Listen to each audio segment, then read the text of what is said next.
সুপ্রিয় দর্শক, আজকে আমরা কয়েকজনে মিল্লা আগেকার দিনের যে চড়ুইবাতি খেলা সেগুলো খেলার জন্য আমরা কিন্তু পদ্মবিল যাব। দেখতে পাচ্ছেন মুরুগ পোলাওয়ের বিশেষ আয়োজন। বাবুর্চি সাহেব আমাদের, সে কিন্তু অনেক সুন্দর করে ঘুরাইয়া মুরগি পোলাও পাক করছে। ডিমগুলোকে প্রথমে কিন্তু বেজে রাখলো, তারপর আমরা এগুলোকে রান্না করে চলে গেলাম একেবারে কালীবাড়ির খোলা জায়গায়।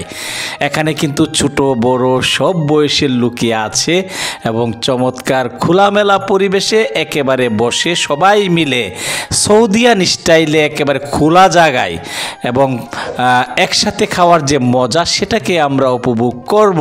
তো দেখতে পাচ্ছি আমাদের ছোট ভাই আবু হানিফ ভুইয়া, সে কিন্তু পোলাওগুলোকে একেবারে ঢেলে দিল মাদুরের উপর। তারপর হাত ধোয়ার পালা। দেখতে পাচ্ছেন আমাদের ফরাদ কাকা সহ আরও অনেকেই আছেন।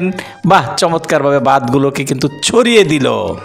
হ্যাঁ, দারুণ অনেকেই। তারপর এটার উপরে কিন্তু লেবু শসা পর্যাপ্ত পরিমাণ দেওয়া হয়েছে।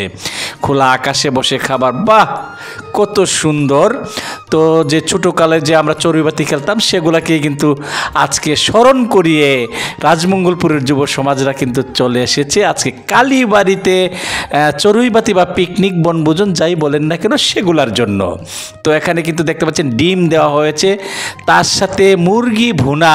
দেখতে পাচ্ছেন যে পর্যাপ্ত পরিমাণ মুরগির ভুনা কিন্তু বিছিয়ে বিছিয়ে সবার সামনে রাখছে। কে বেশি খাবে কে কম খাবে সেটি কিন্তু বড় কথা নয়, যে যতটুকু খেতে পারে। তো মানুষ সব মিলিয়ে হলো 14 জন। আদরের ছোটরা আছে, তাদেরকে পেয়ে কিন্তু আমরা আরও আনন্দিত এবং অনুষ্ঠানটা খুব সুন্দর হয়ে গেল। তো এবারে কিন্তু সব কিছু দেওয়া হচ্ছে আপনারা দেখতে পাচ্ছেন এবং এর সঙ্গে রয়েছে কিন্তু আলাদা করে ঝোল।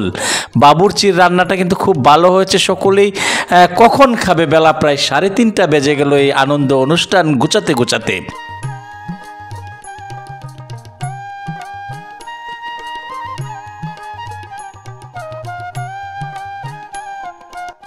আর খাবার শুরু হয়ে গেল। তো দেখতে পাচ্ছেন সবাই যার যেমনি করে যার মতো করে যে যার মতো করে কিন্তু খাচ্ছে। এই প্রথম অনেকের এই অভিজ্ঞতা। আবার যারা বিদেশ ছিল সৌদি আরবে তারা কিন্তু এভাবে খাওয়ার অভ্যাস আছে। আমি কিন্তু এভাবে আর কোনোদিন খাইনি, এই প্রথম। তো দর্শক, খাওয়ার পর্ব শেষ। তারপর কিন্তু ঘুরতে যাবে পদ্মবিলে, সবাই কিন্তু মিলেমিশে পদ্মবিল ভ্রমণ করবে। এটাও কিন্তু আরেকটি উদ্দেশ্য ছিল পিকনিকের সঙ্গে। তো ফরাদ কাকা থাকাতে আর একটু জমেছে। তো পদ্মবিলে গিয়ে দেখি সারি সারি নৌকা।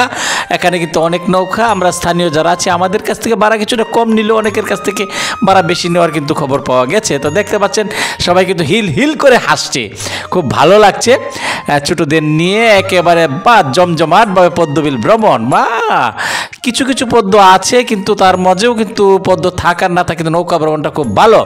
আমাদের মাঝি বা দারুণ মতিন ভাই, তিনি কিন্তু দারুণভাবে এই নৌকা বেয়ে আমাদেরকে নিয়ে গেল। একটু নৌকা বাট একটু কষ্ট ছিল যেহেতু পানি কম। ছোটদের নিয়ে সবাইকে নিয়ে কিন্তু পদ্মবিল ভ্রমণ সহ পিকনিক খুবই ভালো লাগলো। তো আশা করি আপনারা আমাদের সঙ্গে থাকবেন এবং পরবর্তীতে আমরা যেন আরও ভালো করতে পারি দোয়া করবেন। আজকের মতো এখানেই শেষ।